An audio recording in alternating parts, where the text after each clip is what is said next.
Welcome to Procore Tips and Tricks. Today we're going to look at Procore Conversations on desktop, originally focused on mobile but now fully integrated into Procore Desktop for the web. First and foremost, if you don't have Conversations enabled, jump into your company admin tool and under the company settings, go to the Conversations section. There, the top configuration will allow you to enable the Conversations tool and then control configurations for users, as well as select if it should be on certain projects or all projects. Let's now encourage every user to jump into the user profile and change under their profile their notification configurations.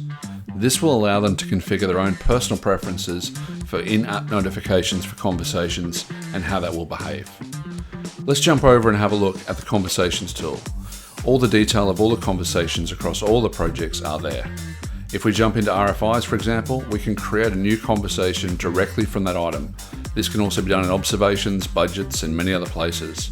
Have those direct conversations on the side with other team members without having to affect the official communication. And it is Friday after all, so make sure you wish them well.